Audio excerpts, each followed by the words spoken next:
Caracol Sostenible. Gabriel de las Casas. Gustavo Yepes.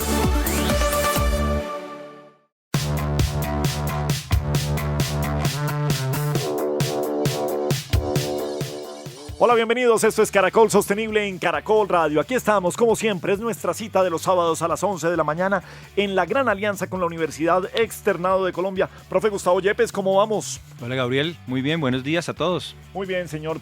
El próximo 16 de septiembre, o sea, el próximo lunes, es el Día Internacional de la Preservación de la Capa de Ozono. Relacionemos capa de ozono con sostenibilidad, profesor. Bueno, Gabriel, esto, digamos, nos puede invitar a una perspectiva diferente de este programa, porque dentro de los 9 límites planetarios que hemos hablado en el programa anteriormente, encontramos que uno de esos tiene que ver con una capa que está alrededor de nuestra biosfera y que nos protege de las emisiones ultravioletas de los rayos del sol, y que ha sido uno de los problemas que se generaron desde los años 90, pero que tenemos la buena noticia que en este momento se ha venido regenerando y que se espera que para el 2050 y 2060 pueda estar totalmente restaurado. Eso significa que tenemos unas buenas oportunidades y que también hay acciones que son posibles, así que sería interesante que comencemos a hablar en estos días de regeneración. Gran concepto que tenemos que desarrollar el día de hoy para entender cuál es la relación capa de ozono, regeneración y sostenibilidad. Bienvenidos a Caracol Sostenible. Caracol Sostenible en Caracol Radio.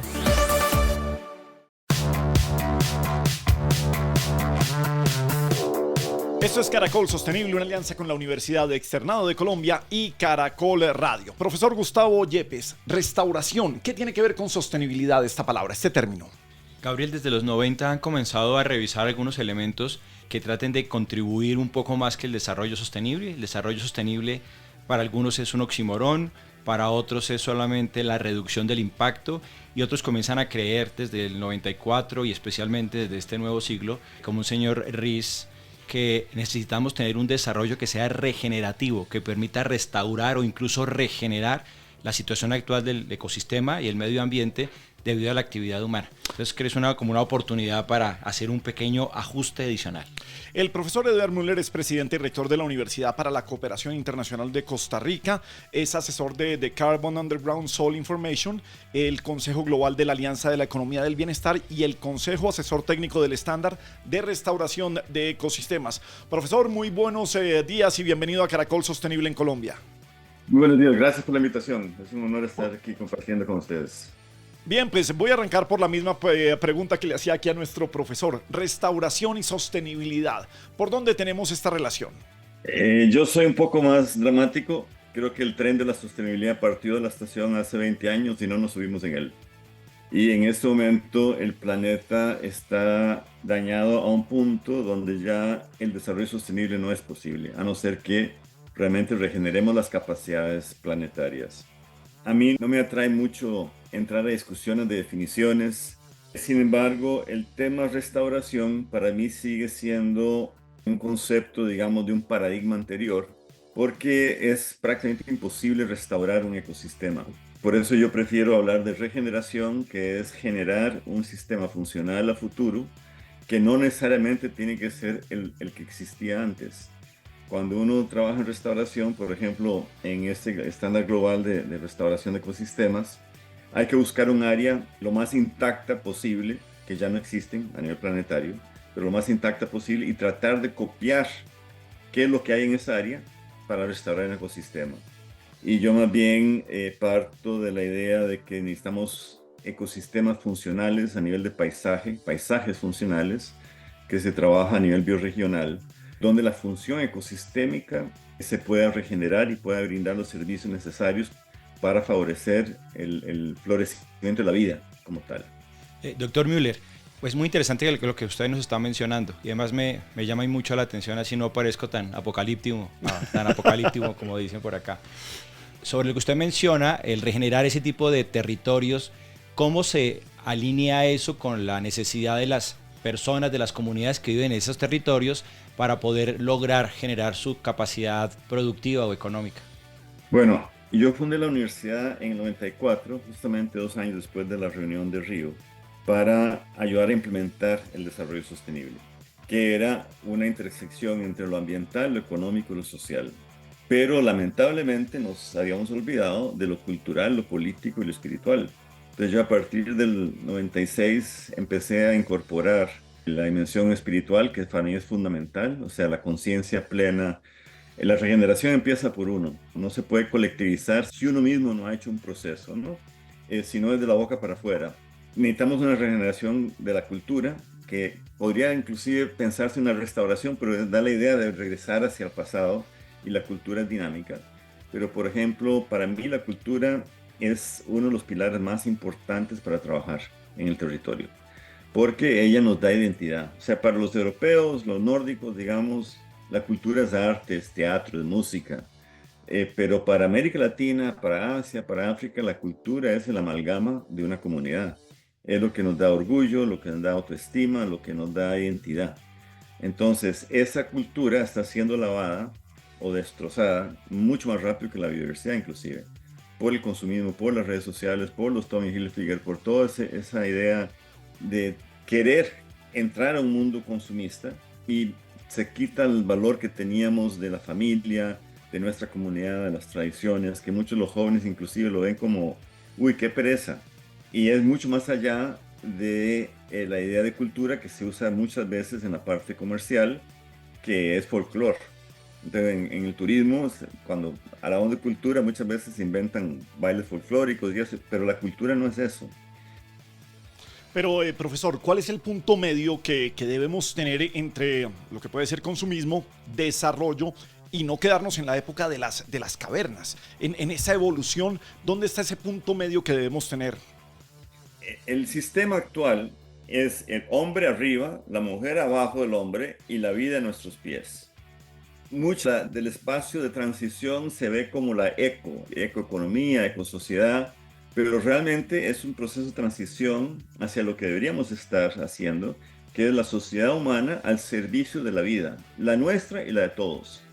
Entonces, si vamos a decir que no es posible disminuir el consumismo, vamos a simplemente vivir menos años en el planeta, porque ya cruzamos los puntos de inflexión. No necesariamente para ser felices hay que ser consumidores, y sobre todo no consumir para tener una pantalla en cada cuarto que hay que cambiarla todos los años, o para comprar un celular con cada modelo nuevo que sale. Esas cosas realmente no mejoran la calidad de vida, y mucha la gente que vive así realmente no vive feliz.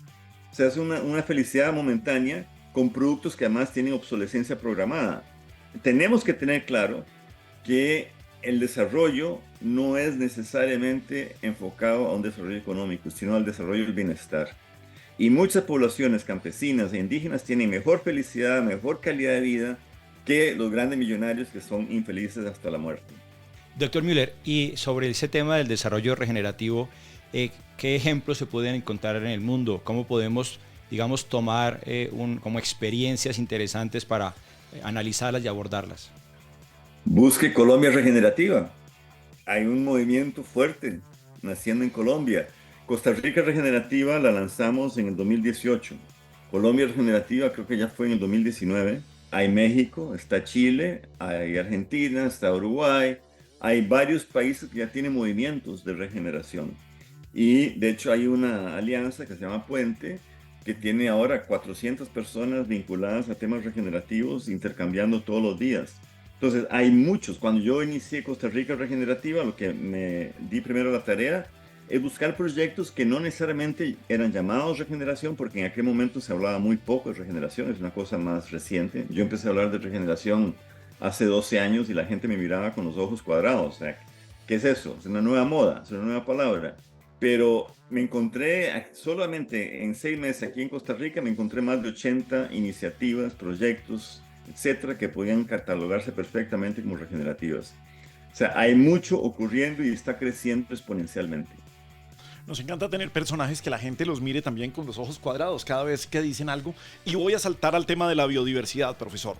Usted dice que el cambio climático, que es eso que todos tenemos en la cabeza, el que nos ha hecho perder cerca del 80% de la biodiversidad en el mundo, no necesariamente es el culpable de esta pérdida de biodiversidad. ¿Por dónde es esa ruta y cuál es su explicación?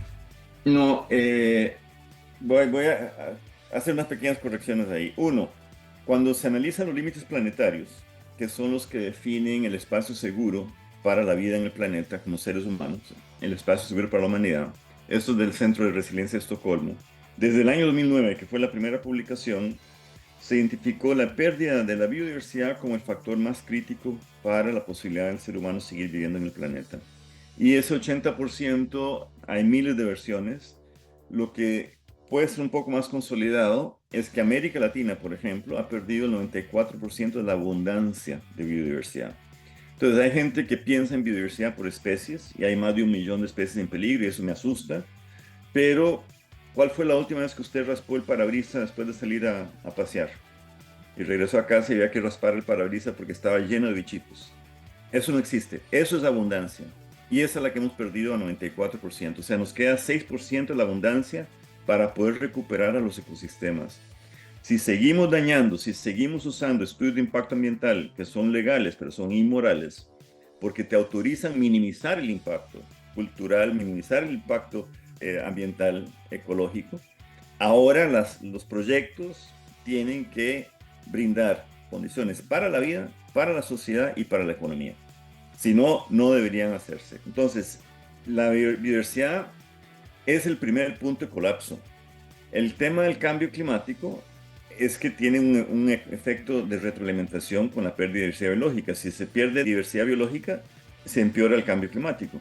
Al empeorarse el cambio climático, mata la diversidad biológica. Un ejemplo es el Amazonas, se está muriendo esta semana. No hay agua. Uno puede cruzar a pie entre Brasil y Perú. Ahora, con la concentración en el CO2 es el error. O sea, no estoy diciendo que no sea importante, pero entre los límites planetarios todavía está en el de menor riesgo.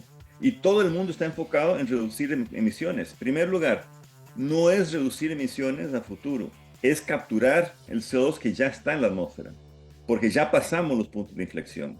En este momento se está derritiendo el permafrost en el norte y en Antártida a una velocidad que podría acabar con la vida humana en las próximas décadas. Y estoy hablando de un par de décadas, porque al descomponerse el permafrost se libera metano y el metano calienta 86 veces más rápido el planeta, ya con el CO2 que existe en la atmósfera.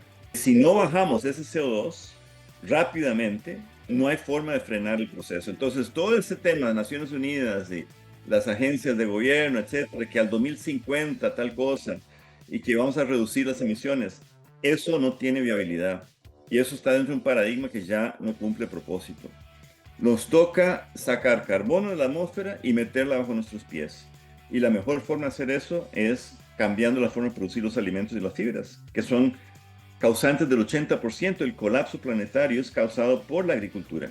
La forma de producir los alimentos y consumir los alimentos es causante de la obesidad, que está afectando ahora al 80% de la población en Estados Unidos, en México, inclusive aquí en Costa Rica la obesidad ha aumentado enormemente. El autismo, el Alzheimer, todas esas intolerancias al gluten vienen de la destrucción del microbioma. ¿Por qué? Porque no nos dimos cuenta que la vida en el suelo es lo más importante. Y los micelios que crecen en el suelo, que es el internet de la naturaleza, están siendo destruidos por los químicos y los fertilizantes. Los fertilizantes son la segunda causa de extinción humana en el planeta. Y son fáciles de eliminar porque no se necesita fertilizantes para producir alimentos. Es una falacia otra vez. Entonces, tenemos posibilidades de corregir todo el problema cambiando la forma en que producimos alimentos. Pero ahí hay que desaprender. Y las universidades siguen enseñando el arado y los tóxicos y los fertilizantes para producir alimentos y que sin eso no vamos a alimentar a la población. Eso ya está más que comprobado que no es correcto. Y hay una relación bastante inmoral entre las petroquímicas y la academia, porque la están financiando. Doctor Müller, y en ese sentido, ¿solamente hay desarrollo regenerativo en la agricultura o también se puede hacer en otras industrias?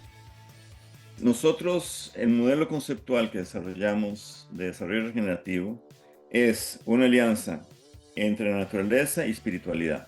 Entonces, toda la parte de conciencia, de responsabilidad plena, etcétera, está incorporado. Y después necesitamos economía regenerativa, sociedades regenerativas. ¿Qué son sociedades regenerativas? Son sociedades que están activas en el sentido que están trabajando, definiendo su futuro. No estamos esperando que algún político del cuarto piso de un edificio pueda definir las políticas públicas de un desarrollo local. La gente tiene que asumir eso y tiene que asumir la responsabilidad. Y hay que hacer una regeneración política, porque el sistema político que hemos desarrollado en los últimos años o décadas no es funcional. No está funcionando en ninguna parte del mundo. No es una democracia. Y más ahora con la inteligencia artificial. Entonces nos toca reinventar también la política pública. Ojalá tengamos mujeres jóvenes en la toma de decisiones a nivel local, porque las mujeres tienen empatía, tienen la capacidad de hacer multitasking, o sea, muchas labores al mismo tiempo. Y el hombre al final termina, y estoy generalizando, obviamente es un error generalizar, pero en términos amplios, el hombre piensa más en sí y es mucho más egoísta.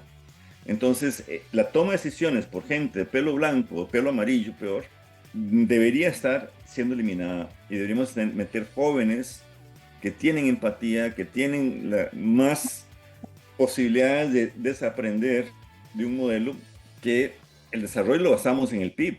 Yo le digo Producto Interno para Brutos, porque el PIB nunca tuvo relación con desarrollo. No hay correlación alguna entre PIB y desarrollo. El PIB lo que mide es flujo de dinero. La guerrilla en Colombia aumenta el PIB. Doctor Müller, y sobre el concepto de estado estacionario o de crecimiento, ¿qué opina? ¿Qué tan cercano está el desarrollo regenerativo a este tipo de teorías? Es que yo creo que cuando uno habla con el enfoque negativo, la gente no lo va a comprar. Entonces, no hay necesidad de hacer un decrecimiento, porque decrecimiento no es cambiar el consumo. Yo no necesito un iPad nuevo cada año. No lo necesito para vivir con calidad de vida. Entonces, realmente podemos avanzar en un mayor bienestar humano. ¿Por qué no valoramos el desarrollo basado en la felicidad como lo hace Bután? O basado en el acceso a la educación, salud y el hacer, en vez de usar un valor económico que no representa para nada el desarrollo. Si empezamos a medir el desarrollo en bienestar humano, ¿qué te importa más? ¿Tener salud, felicidad y familia? ¿O vivir encerrado con todos los electrónicos que tengas a tu disposición? ¿Qué es más felicidad? Entonces, hemos asumido que la felicidad es ese consumismo y ahora tenemos que desacelerar el consumismo. No, si cambiamos la conciencia, por eso el tema espiritual, sí. Si la gente se vuelve más consciente, no necesariamente va a seguir consumiendo de la forma que consume. Y producir los alimentos a nivel local, ¿qué importa si no tengo kiwis todo el año? ¿No? Puedo vivir con otros alimentos y recuperar la agrobiodiversidad que nuestros abuelos tenían. 500 productos usábamos antes, o 12.000 productos hemos usado durante el desarrollo del ser humano. Y hoy el 95% de los alimentos viene de 15 plantas y 7 animales. Si yo uso Walmart para traerme tilapia barata, producida en ríos intoxicados en Vietnam, eso no es desarrollo. Quiero volver con el tema de la agricultura ya para cerrar, profesor, agradeciéndole este espacio con nosotros en Caracol Sostenible, pero me quedaba pensando entre esa relación entre el mercantilismo y la agricultura. ¿Por qué? Porque esas corrientes hoy quieren vender alimentos orgánicos, pues son costosísimas, es una moda, está en las grandes ciudades, es lo más fashion. Entonces se pierden los conceptos precisamente frente a lo que ustedes nos está contando el día de hoy. Es otro desconocimiento total y otro gran error de la academia y de la prensa y de los medios. Mira, la agricultura orgánica no es lo que estamos buscando y no es agricultura regenerativa. La agricultura regenerativa se enfoca en generar salud en el suelo. Si hay salud en el suelo, hay salud en las plantas y hay salud en los animales. No se enferman como se enferman los procesos químicos o solamente la parte orgánica. Si las plantas y los animales tienen su microbioma sano, el ser humano puede recuperar su microbioma. Nuestra inmunidad humana no son células humanas. Nuestra inmunidad humana nos la da el microbioma que está en la piel y en el intestino. Entonces, si queremos recuperar la salud humana, tenemos que recuperar el microbioma. Y eso regresa de nuevo a una producción. Nosotros logramos convencer a productores enseñándole a sus hijos agricultura regenerativa en el colegio. Y le pedimos a los hijos que fueran a sus papás y les pidieran un pedacito de tierra. Cuando los productores se dieron cuenta que no querían abandonar los químicos por miedo, porque les hemos metido miedo que sin químicos no hay cómo proteger los cultivos, los hijos empezaron a ganar mucho más plata. El 40% de los insumos de un agricultor se va a las petroquímicas. Eso se ahorra. y la producción aumenta. En la producción orgánica hay que esperar unos 6-7 años hasta que el suelo empiece lentamente a recuperarse. En la agricultura regenerativa hacemos procesos donde a las 6-7 semanas estamos cosechando. Y aquí hemos demostrado en comunidades rurales, durante COVID, comunidades de 30 familias, en menos de una hectárea producir 10 toneladas de alimentos por mes. 35 cultivos simultáneos, sin una gota de químicos. Y esos alimentos se producen mucho más baratos y mucho más densidad nutricional. ¿De qué me sirve un alimento producido con agroquímicos si no tiene un valor nutricional? O sea, el tomate se ve muy bonito, pero no nutre. Sabemos ya, y hay mucha publicación al respecto, que los alimentos producidos regenerativamente, la densidad nutricional es mucho mayor. Entonces, un tomate regenerativo vale más que 10 tomates químicos. Bueno, se ve más bonito, pero no alimenta igual. Es el profesor Edward Müller desde la Universidad de Cooperación Internacional de Costa Rica. Mil gracias por esta interesante charla. Qué bueno hablar de regeneración con usted, profesor Müller, y bienvenido siempre a Caracol Sostenible en Colombia. Muchas gracias por la posibilidad de conversar con ustedes. Muy bien, seguimos en Caracol Sostenible y hablamos de energías renovables. ¿Qué posibilidad hay de que tengamos créditos para tener paneles solares en hogares colombianos, Juan Manuel? Gabriel, esta semana se anunció por parte del gobierno justamente el lanzamiento de créditos para instalación de paneles solares en hogares de bajos recursos. Estos créditos van a ser entregados a través del Fondo Nacional del Ahorro para las familias de los estratos 1, 2 y 3, y lo que se busca también es priorizar a los residentes, a los habitantes de la región del Caribe. Recordemos que allí pues los precios de la energía, además de que son bastante altos, también hay una gran problemática por acceso a este servicio de energía eléctrica. Como le decía, va a estar gestionado este crédito por el Fondo Nacional del Ahorro, que va a estar ofreciendo préstamos de entre 10 y 20 millones de pesos con tasas de interés desde el 10% anual. Se busca priorizar a los hogares con menos recursos que tienen ingresos de hasta 2 millones de pesos. Bueno, pues una buena noticia precisamente en esta transición energética que vive nuestro país. Ya regresamos con Caracol Sostenible. Continuamos con Caracol Sostenible.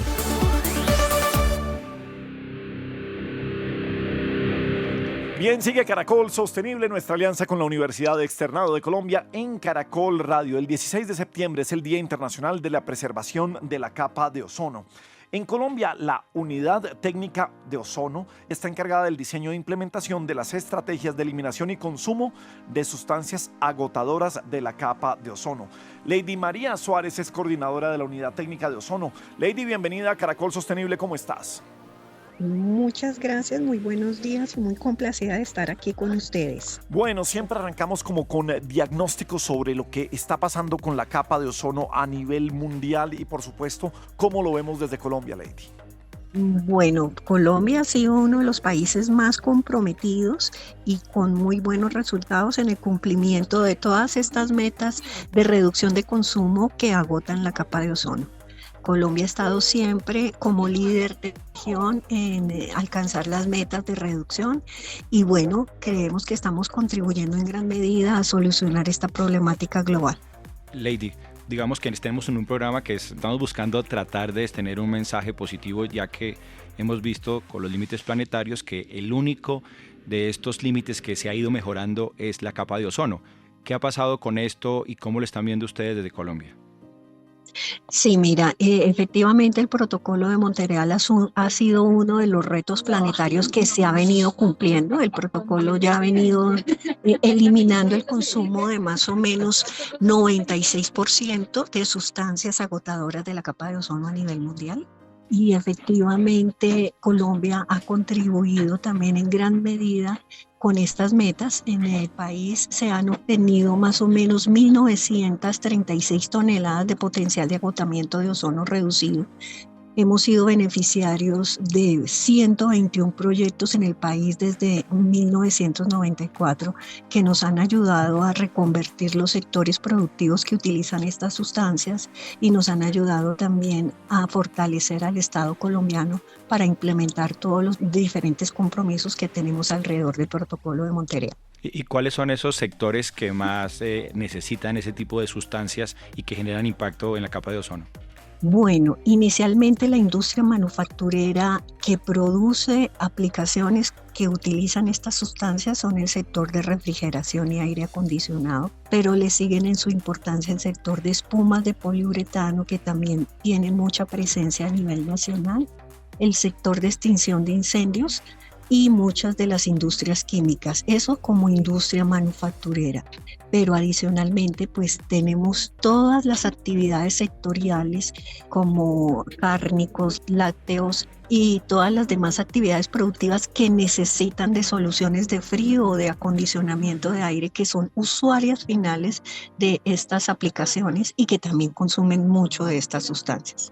Por supuesto que debe haber todas las estrategias para tratar de minimizar pues, las cosas que necesitamos. Definitivamente la cadena de refrigeración, en especial en los alimentos, pues tiene que seguir funcionando.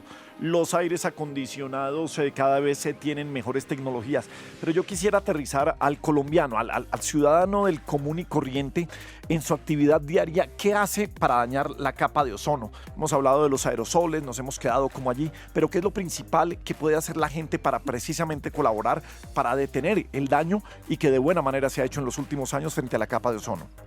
Pues en este momento sí, como tú bien lo dices, la tecnología ha avanzado mucho. En nuestro sector manufactureros ya se ha reconvertido. Tenemos refrigeradores y aires acondicionados que no tienen sustancias agotadoras de la capa de ozono en el mercado nacional, pero también tenemos importaciones. Entonces, verificar efectivamente cuando vayamos a adquirir alguno de estos electrodomésticos que sea amigable con la capa de ozono, que no tenga sustancias que estén controladas por el protocolo de Montreal.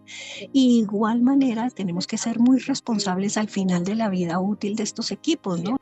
Nosotros tenemos que ser muy conscientes que entre más viejo tengamos el refrigerador, más consumo de energía hay y funciona con menos propiedades que le permitan ser más eficiente.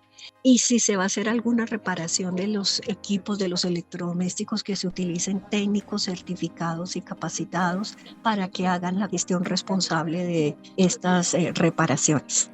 Lady, yo tengo una pregunta. Estás mencionando que todavía se pueden presentar ese tipo de contaminantes que pueden tener algunos productos. Ustedes como autoridad tienen que hacer alguna verificación, revisan qué está pasando, encuentran todavía productos que tengan ese tipo de, ¿cómo es? Fluorocarbonados, ese tipo de cosas.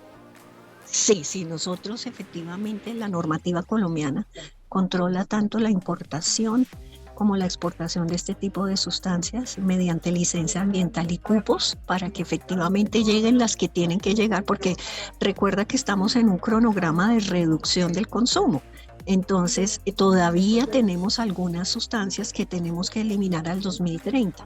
Ok, entonces a cerrar la nevera, Gabriel, que es una recomendación importante. Pues es que es algo que va desde la industria hasta el día común del ser humano, Juan Manuel. Sí, Lady, esta es una labor silenciosa la que ustedes vienen realizando desde allí, desde la Unidad Técnica de Ozono, porque no es una unidad muy conocida, pero ustedes justamente están de aniversario este año. En marzo de 1994 se crea esta unidad. Han venido haciendo ese trabajo silencioso, pero ¿qué han pensado hacer para poder promover este mensaje en muchas más personas, en muchos más colombianos? Sí, muchas gracias. Sí, esta es una unidad muy técnica que trabaja muy fuerte en el país y que efectivamente ha tenido unos logros muy interesantes con la industria colombiana, con el sector gubernamental.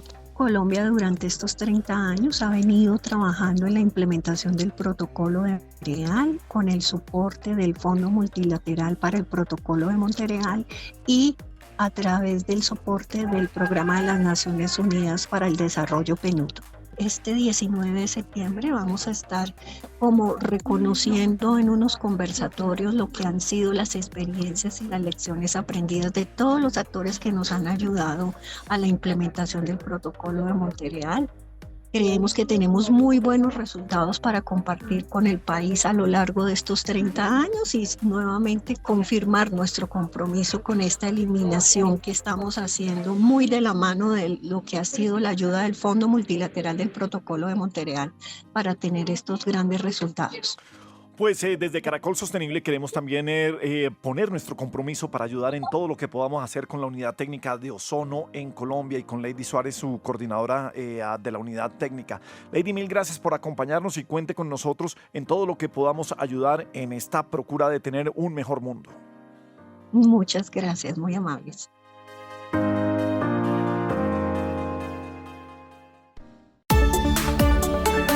Entretenimiento sostenible.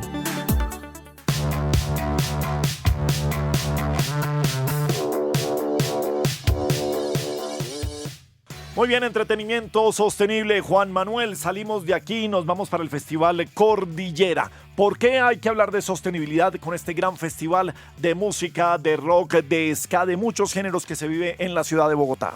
Gabriel, le cuento que a esta hora nos conectamos con Catalina Orjuela, directora de sostenibilidad de Páramo, quien nos va a hablar sobre el Festival Cordillera que se está celebrando hoy y mañana en el Parque Simón Bolívar. Catalina, bienvenida a los micrófonos de Caracol Sostenible. Muchas gracias por la invitación. Bueno, Catalina, empecemos a hablar de todo lo que se está llevando a cabo en este festival que ya está en su tercera edición y que se ha convertido en uno de los más importantes en materia musical en Latinoamérica. Ya hemos visto en versiones anteriores lo que se ha establecido allí en este festival en torno a iniciativas de reciclaje, separación de residuos. ¿Y qué más podemos contar de lo que se va a hacer en esta versión en materia de sostenibilidad? Bueno, pues sí, Juan Manuel, el tema de gestión de residuos pues lo estamos haciendo cada vez mucho mejor. Vamos a gestionar absolutamente todos los residuos y algo muy importante y una meta bien grande que tenemos este año es que queremos ser un festival carbono neutro y pues residuo cero. Entonces, ¿cómo lo hacemos? Pues uno hacemos la medición de la huella de carbono gracias a nuestros aliados. Después, pues como saben, por cada transacción que se haga en el festival vamos a sembrar un árbol, eso nos ayuda a reducir el impacto. Y para compensar lo que hace falta, vamos a hacer una compra de bonos de carbono certificados junto con también unos aliados SGS y CRIC que nos van a ayudar a compensar toda la huella de carbono.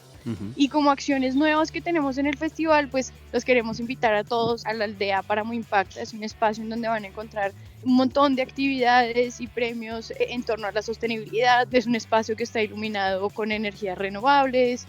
Y también por primera vez vamos a lograr tener el primer piloto de baños secos. Estos van a estar ubicados en el VIP para que pues tengamos y descubramos una nueva forma de ahorrar agua. Ustedes han adoptado, si queremos llamarlo así, el páramo de las cuchillas, donde durante las versiones anteriores pues se han encargado de sembrar allí muchísimos árboles. ¿Cómo va ese conteo de árboles sembrados?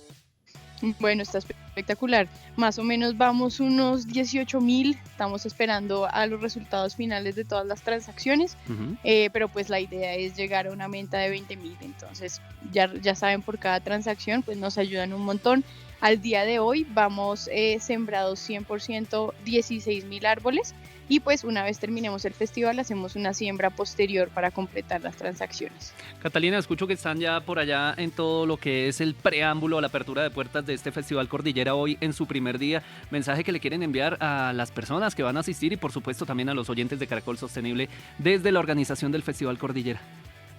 Bueno, no, un mensaje es invitarlos a ser parte de este festival sostenible, a que nos ayuden a hacer la correcta separación de los residuos, a utilizar los vasos reutilizables para disminuir un montón todo el tema de desechables, aunque pues igual son compostables, lo mejor es no usar. Invitarlos a venir aquí a la aldea Páramo Impacta y pues aportar un poco en todo este tema. Bueno, pues que todos nos concienticemos acerca de la importancia de cuidar nuestro planeta. Es el entretenimiento sostenible. Hoy hablando del Festival Cordillera. Gracias, Catalina Orjuela, directora de Sostenibilidad de Páramo, por acompañarnos aquí en los micrófonos de Caracol Sostenible. Y feliz festival. Nos vemos más tarde por allá.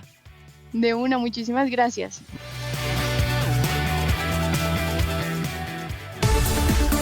Caracol Sostenible en Caracol Radio.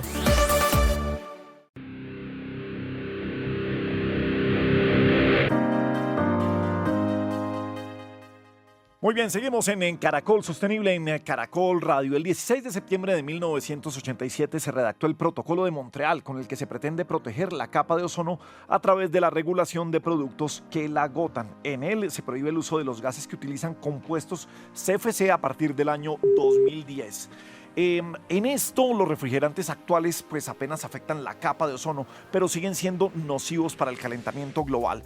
¿Cómo están trabajando grandes empresas? ¿Cómo enfrentan este gran reto de la sostenibilidad? Andrés Santana es gerente de sostenibilidad ambiental andino de Mave, esta gran empresa de electrodomésticos. Andrés, bienvenido a Caracol Sostenible, ¿cómo estás? Muy buenos días, un saludo especial para todos. Bueno, esta cadena de refrigeración, esta cadena de aires acondicionados, ¿cómo es su manejo amigable con el medio ambiente, con la capa de ozono en el día de hoy? Mira, yo creo que es muy importante contarles a todos los oyentes que este sector, específicamente el sector de refrigeración y de acondicionamiento de aire en Colombia, hemos venido trabajando de la mano con el Ministerio de Ambiente, con la Unidad Técnica de Ozono en la implementación de todos los acuerdos derivados del Protocolo de Montreal. Desde hace muchos años hicimos todas las reconversiones para que los refrigerantes que usábamos, específicamente aquellos que incorporamos en los sistemas de refrigeración, pues transitaran hacia refrigerantes naturales. Hoy toda nuestra refrigeración doméstica que fabricamos en el país está contenida con refrigerantes que no afectan la capa de ozono y que su potencial de calentamiento global es muy bajo. Es decir que ahí la recomendación específica es que cuando usted vaya a descartar un aparato que contiene este tipo de gases lo haga de manera correcta. Andrés, y respecto a ese tipo de compromisos, ¿aún tienen algunos retos que superar? ¿Las tecnologías aún pueden mejorar o todavía tienen algunos aparatos que generan un impacto que es significativo? Mira, hoy el reto fundamental es sobre los aparatos que están instalados en los hogares. Los refrigeradores que tienen más de 20 años, inclusive algunos de 15 años, pueden contener ese tipo de gases refrigerantes que si no se garantiza el manejo ambientalmente seguro puede generar impactos a la salud y al ambiente. Entonces el reto fundamental que tenemos hoy como industria es potenciar que los consumidores hagan un correcto descarte de estos aparatos. Empresas como la nuestra, en alianza con otras, hemos diseñado mecanismos para recolectar los refrigeradores, los aires acondicionados y todo eso que recuperamos se vayan a procesos ambientalmente seguros. Hemos como industria durante más de 10 años desarrollado capacidades para que en el país podamos hacer la correcta gestión de este tipo de gases. Vea, hace unos momentos estábamos hablando con la coordinadora de la Unidad Técnica de Ozono, de la UTO, con Lady Suárez, y precisamente hablábamos de cómo modernizar estos electrodomésticos precisamente para colaborar, para proteger la capa de ozono. Estamos hablando de si uno tiene una nevera, no sé, de qué año para atrás, o un aire acondicionado de qué año para atrás debería estar pensando en pegarle una revisadita y en modernizar ese electrodoméstico. Sí, mira que es muy interesante porque tendremos dos grandes aspectos sobre los cuales podemos trabajar. Esas neveras de más de 10 o de 12 años pueden estar representando consumos energéticos cercanos al 50% del consumo de energía del hogar. Entonces un poco la invitación como consumidores es para que revisemos cuánto hace que adquirimos ese electrodoméstico, 1, 2, qué tan bien está funcionando el electrodoméstico. Andrés, usted nombraba una palabra muy clave en este proceso y es acerca del mantenimiento. Aquí en el programa siempre hemos hablado de ese papel importante que juega el ciudadano del común, y en la parte del mantenimiento pues es importante también tener en cuenta que no hay que soltar esos gases que tienen este tipo de electrodomésticos, pues porque son los que están generando ese daño en la capa de ozono del cual estamos hablando. ¿Cuáles son las recomendaciones que ustedes le hacen al ciudadano a la hora del mantenimiento también? Mira, nosotros sugerimos realizar unos mantenimientos preventivos. Tenemos una gran red de servicio técnico disponible en todo el país, con puntos fijos, con puntos aliados, y esa es una recomendación muy importante, que los consumidores podamos hacer estos mantenimientos preventivos. Y si evidentemente ya el producto cumplió su vida útil, cerciorarnos de que sean gestionados a través de sistemas de recolección propios que cuenten con los permisos ambientales para poder hacer el manejo ambientalmente seguro de los gases refrigerantes, de las espumas, del aceite del compresor, de las tarjetas electrónicas. Hay una normativa en Colombia que obliga a que los consumidores hagan el correcto descarte y a nosotros como empresas hacernos responsables de los productos al final del ciclo de vida. Yo creo que es importante aquí también que revisemos, y Gabriel, Juan Manuel, un tema muy interesante, porque si ustedes están viendo, hay una compañía, como muchas en el mundo, que ha sido afectada directamente por protocolos internacionales, por acuerdos, por leyes, aquí como incluso la que menciona Andrés de la ley, la responsabilidad extendida del productor. Andrés, sobre este tipo de situaciones, yo sé que tuvo retos, pero los afectó. ¿Eso ha impedido que ustedes sigan siendo una empresa competitiva y que siga siendo rentable? ¿O eso cambió radicalmente la situación de su compañía? Mira, es muy interesante porque este instrumento de política ambiental, como lo es la responsabilidad extendida del productor, nos traslada obligaciones físicas y financieras. Y como sector lo hemos venido asumiendo desde hace más de 10 años. El sistema de recolección lo fundamos en el 2014, decidimos empezar de manera voluntaria. Curiosamente, este año 2024 es el año 1 del cumplimiento de las metas obligatorias establecidas por el Ministerio de Ambiente, pero como sector decidimos hacerlo hace 10 años. Y eso que hicimos hace 10 años precisamente estaba relacionado con entender desde el aspecto fundamental que el consumidor, cuando le decimos que descarte correctamente el aparato, lo haga bien. Lo segundo que hicimos en estos años fue desarrollar capacidades en conjunto con la Unidad Técnica de Ozono, con el Ministerio de Ambiente, para que el país estuviese preparado para gestionar este tipo de gases que llegaban y que estaban siendo recuperados. Nada nos ganábamos con tener sistemas de recolección efectivos si al final teníamos la problemática de qué hacer con los gases o con las espumas. Entonces ha sido un ejercicio muy interesante de trabajo colaborativo con el Gobierno Nacional, con la Unidad Técnica de Ozono, y ahora el gran reto que nos enfrentamos como industria es que los consumidores descarten bien. Hay una línea nacional donde tú te puedes comunicar en las principales ciudades del país y gratis te recolectamos el electrodoméstico en tu hogar. También hemos impulsado iniciativas de sustitución de refrigeradores y yo creo que de pronto, ahora si me dan la oportunidad, conversamos más adelante de eso. Bueno, no, pues de una vez, cuéntenos la historia que nos gusta. Es que, mire, es que de eso se trata un poco Caracol Sostenible, de cómo ser más amigables con la sostenibilidad. En este caso estamos hablando del planeta y hoy capa de ozono, y qué bueno poder hacerlo porque siempre lo ponemos en qué puedo hacer yo por el planeta, no solamente dejarlo en los gobiernos, en las grandes compañías, sino qué debo hacer, cuál debe ser mi comportamiento, y por eso es interesante esta charla, Andrés. Gracias, mira, pues muy interesante porque hablamos hace un minuto de que la responsabilidad es física y financiera del productor, pero resulta que este instrumento de política ambiental le extiende obligaciones a otros actores de la cadena de valor, por ejemplo, los distribuidores y comercializadores. Los distribuidores y comercializadores tienen la responsabilidad de establecer puntos fijos cuando la superficie es mayor a 2.500 metros cuadrados para que cualquier consumidor que tenga un aparato eléctrico o electrónico pueda llevarlo a estas instalaciones y garantizar su manejo ambientalmente seguro. Los gobiernos locales, las autoridades ambientales, venimos colaborando en el desarrollo de campañas de recolección a lo largo de todo el país, pero también en un trabajo muy interesante con el Ministerio de Minas y Energía y con el FENOGE, que es el fondo que promueve todas las estrategias para impulsar proyectos de eficiencia energética. Se desarrollaron en el país programas de sustitución, donde en algunas zonas específicas de los departamentos de la costa, esto ya terminó, pero viene una segunda versión que invitamos a los consumidores para que estén muy atentos, podían recibir hasta incentivos por el orden de 800.000 pesos para promover el cambio de los refrigeradores. Estamos esperando que estas segundas etapas se desarrollen y ahí los vamos a invitar para que estén muy atentos. También hicimos una iniciativa también con el Ministerio de Hacienda y de hecho esta está vigente, que es un incentivo tributario para las personas de usuarios de estratos 1 y 2 que deseen reemplazar el electrodoméstico, pueden adquirirlo ya no pagando un IVA del 19%, sino tan solo del 5%. Pero lo interesante es que el compromiso es que tú puedes acceder al incentivo tributario, pero tienes que devolver el producto viejo para garantizar el manejo ambientalmente seguro.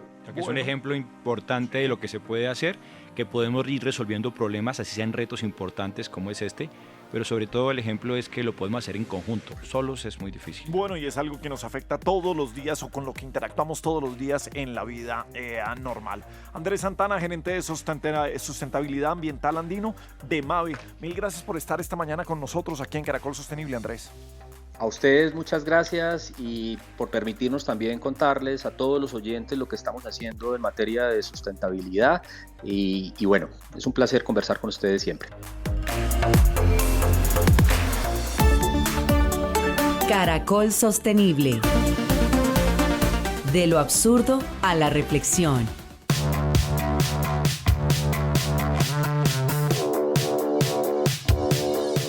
Bueno, de lo absurdo a la reflexión. Paradójicamente, cuando hablamos de las COP que se están realizando para enfrentar el cambio climático, pues decimos que cada vez más COP, más reuniones y sigue subiendo la temperatura. En el caso de la capa de ozono, la preocupación mundial pues ha dado frutos, profe. Sí, Gabriel, y para el absurdo de la reflexión el día de hoy, les voy a proponer, para evitar lo apocalíptico y que se les pegue lo apocalíptico, hagamos la paradoja al revés en este caso. Cuénteme. Vamos a hablar entonces cómo el desarrollo regenerativo resuelve esa paradoja que tenemos entre la conservación de la biodiversidad y de las necesidades humanas.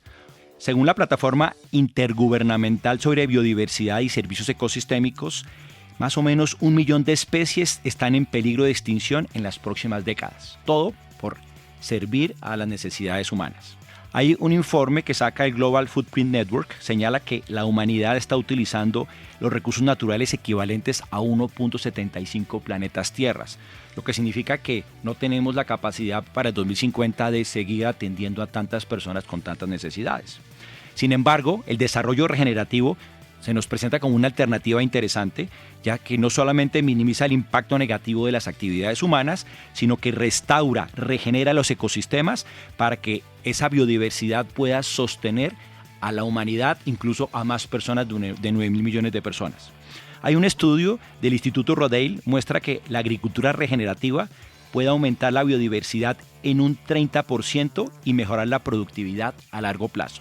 También hay iniciativas en nuestro país como la de los manglares y la reforestación de bosques que se han degradado en Colombia y se han ayudado a restaurar los hábitats vitales. Un ejemplo de esto es en el río Magdalena, que ha recuperado más de 5.000 hectáreas de manglares, beneficiando tanto a la biodiversidad como a las comunidades pesqueras locales. Aunque es incipiente el desarrollo regenerativo, ofrece una solución a esta paradoja que tenemos de la conservación y mantener la especie humana consumiendo cada vez más recursos. Necesitamos entonces crear sistemas que sean resilientes, que satisfagan las necesidades humanas sin comprometer la biodiversidad de nuestro planeta. Para esto, yo creo que se requiere básicamente voluntad y compromiso para que tengamos a más de 9.000 millones de personas en el 2050 satisfaciendo sus propias necesidades. Pero mire usted que entonces eso que llevo yo siempre a poner un poco de la responsabilidad en esos más de 9.000 millones de personas en el mundo tomando un papel activo para enfrentar, en este caso, lo que pasó con la capa de ozono. Y gobierno y empresas aquí, ¿cuál es su responsabilidad? Aquí los gobiernos pueden comenzar a iniciar políticas, a dar incentivos, las empresas a buscar dentro del desarrollo regenerativo una oportunidad de negocio interesante, a cambiar sus lógicas. Yo creo que en esta perspectiva lo que tenemos que tener es más la cabeza abierta a nuevas opciones, a seguir atados a temas del pasado. La agricultura es una alternativa para no seguir trabajando con monocultivos, sino combinando con otros tipos de productos que permitan a las comunidades desarrollarse, a la biodiversidad cuidarse y a esas mismas empresas ser más prósperas. Miren, me quedo con la frase, cambiar las lógicas. Me gusta, tanto para las personas como para los gobiernos, como para las grandes compañías. Así termina hoy nuestro Caracol Sostenible en Caracol Radio.